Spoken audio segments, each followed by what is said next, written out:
Hi, I'm Linda Schiller-Hanna, professional clairvoyant. Got my start when I predicted Skylab would come down in Australia back in 1979. Been doing this work for 42 years.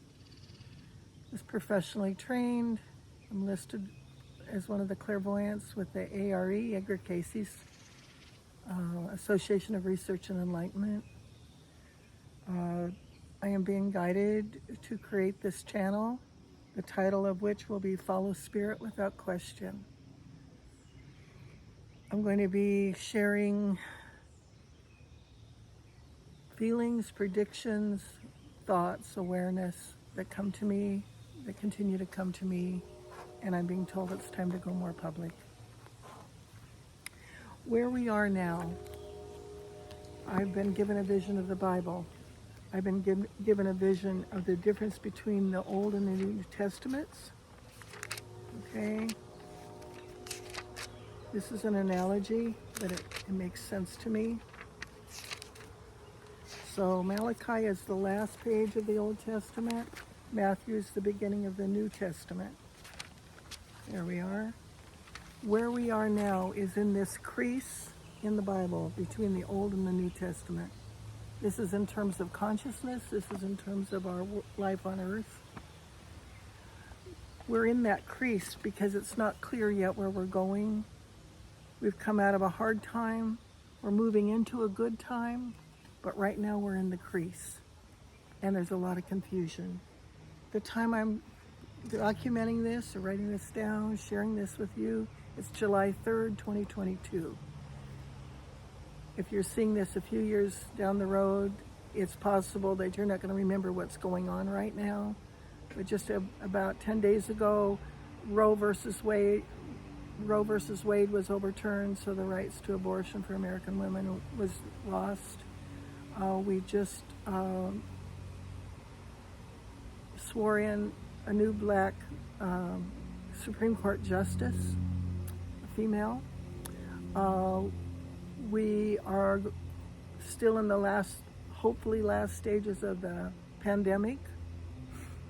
And monkeypox is starting to show up on our shores. Biden is president. There has been a lot of division in our country. We're also going through the time of the January 6th insurrection that's going through in court right now and on American television, when recently a young woman spoke up and seemed to be saying things that kind of shook the whole planet, shook our whole country. Who is rising? Minorities, women. Who is losing ground? Dominant white men, particularly. And they're very uptight about it. The good old boy system is going away. There's going to be a more equal footing. There's going to be more fairness. Not everyone's going to want to hear this. Right now, Trump is still trying to assert himself to be president again.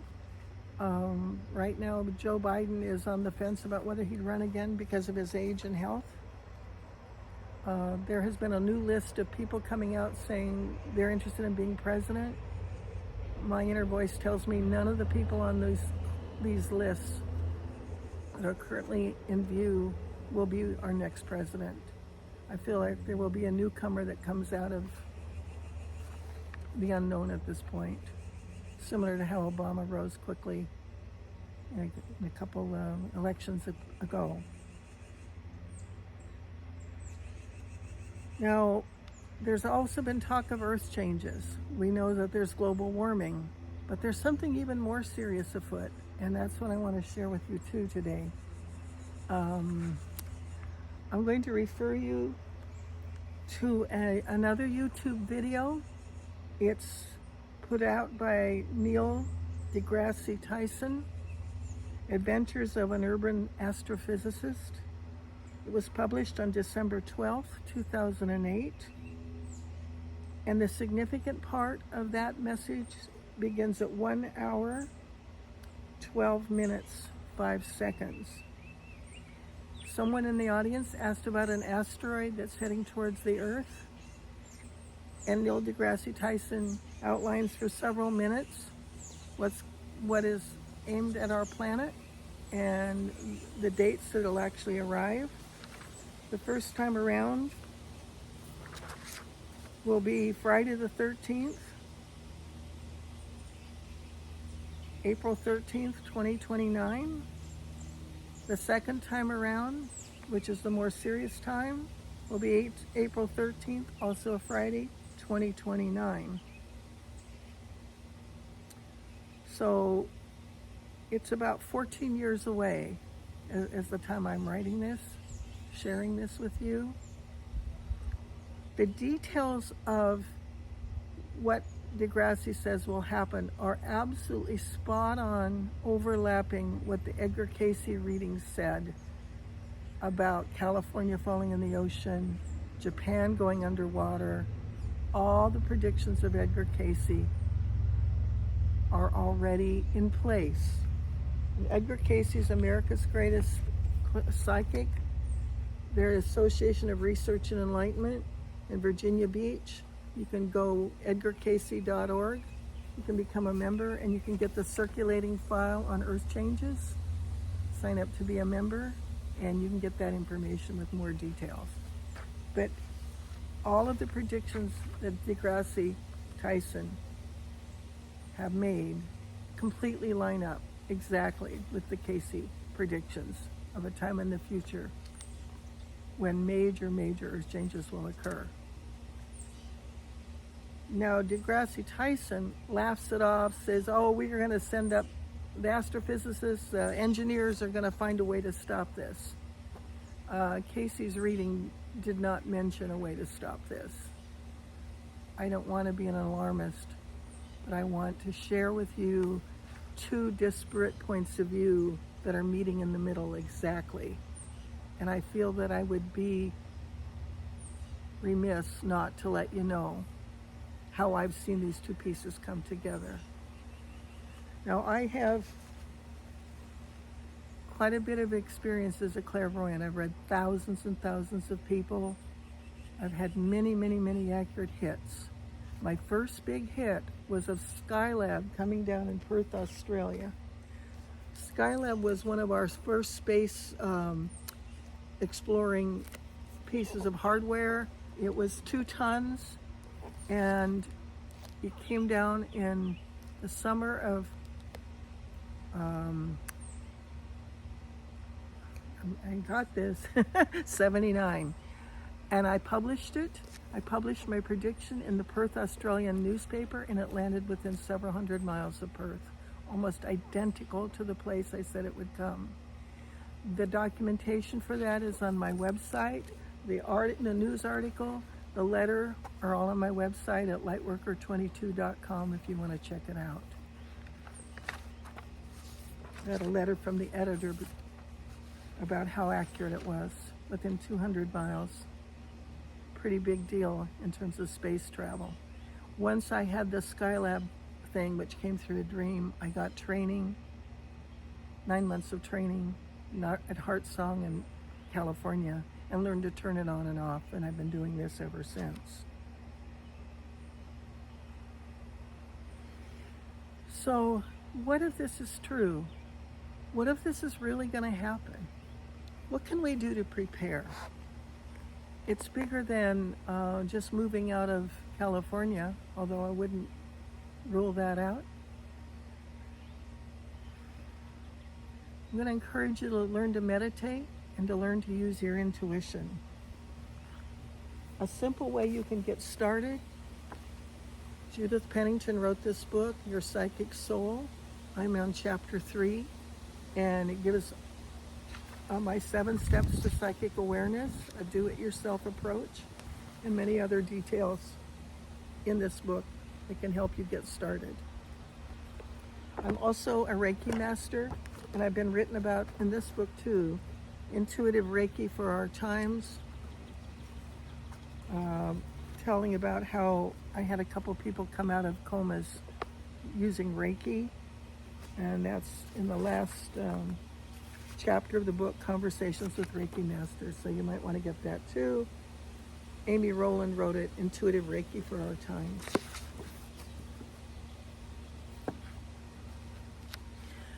Recently, I got more downloads about various dimensions. I was told that the second dimension is like the energy of war, fear, hatred, trauma, negativity. Third dimension is life on earth as we generally know it. Dense, polarity, not unified, not harmonious.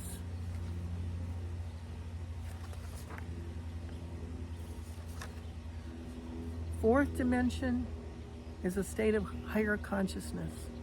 This is for the light workers. If you're watching this, you're probably a light worker or meant to be one, opening up, because I'm often a person who helps people get started on their path.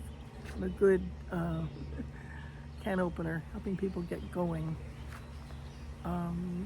Artists, musicians, painters, poets,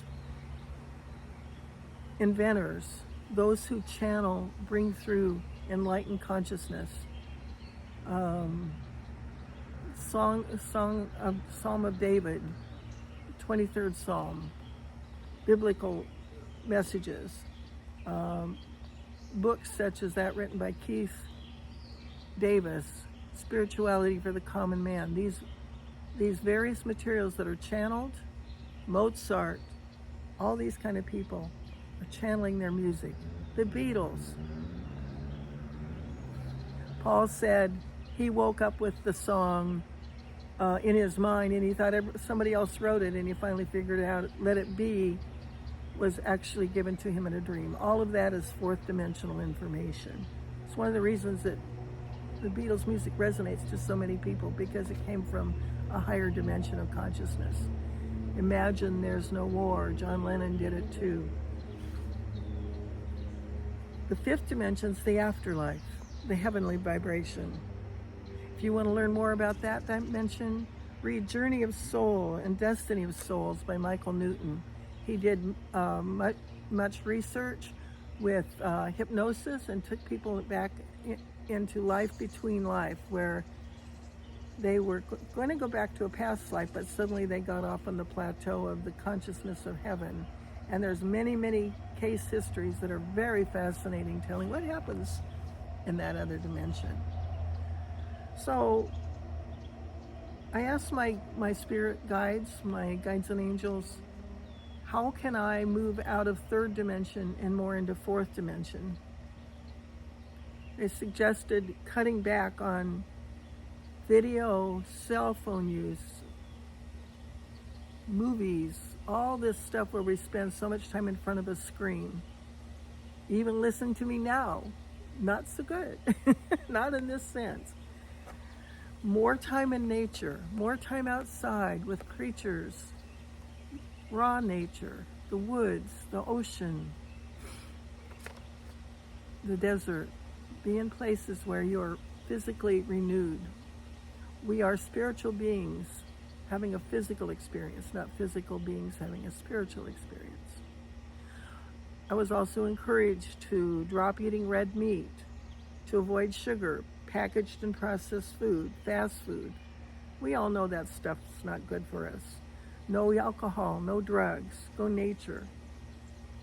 Get out of living in cities, avoid pollution, stay away from gun energy, violence. Poverty can be another piece of this third dimensional struggle for happiness. So to go into fourth dimension, stop eating the junk food and all that, gluten-free, spend at least an hour a day outside in the sun or in nature. Read spiritually uplifting materials, whether it's the Bible, Goldsmith, Keith Davis' book, Spirituality for the Common Man. And there are many, many, many others. Buddhism, any of them that lift your soul, lift you into a higher state of consciousness. Read it till you can feel it and be one with it and walk in it. Do more exercise, walking, swimming, yoga. Whenever I do yoga, I get so psychic I can't stand it. So don't be afraid of those moving Tai Chi, martial arts, those kind of things that are very gentle and connecting for your soul, for your inner self. Serve and enlighten. Leave a trail of light.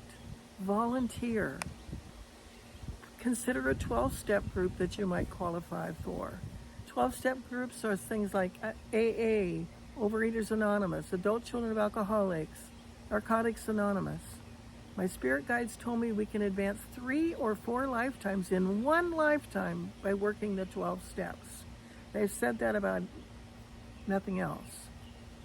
Also, open up your creativity. Start writing. Do some non-dominant handwriting. This will get you in touch with your inner child, your feelings. Channel music. Get out your paints, crayons. Do art. It doesn't have to be perfect. It just needs to express what you're feeling. Hang out with animals, your pets. If you don't have a dog or you can't live in a place where you can have one, go volunteer at a shelter and take the dogs that are there for a walk, or volunteer in some other way where you can have creatures in your life. Feed the birds. Do whatever you can. Plant milkweed to help the butterflies, the monarch butterflies. Be connected to all that is. Also, take care of yourself. Go for therapy, go for body work, go for acupuncture, go for Jin Shen Do, EFT tapping, EMDR. I've had thousands and thousands of hours of therapy, needed every minute of it, but it has led to a path of increasing health, vitality, and happiness. So that's also part of it. As we rise up, none of us are free till all of us are free. I was requested by Spirit to make this video. I'm doing it. I'm following Spirit without question. This may be the first of many. Thank you for listening. I think we're going to have a new and better planet, and I'll have more about that on our next talk. Thanks for listening and have a beautiful day. God bless you. Namaste. Bye.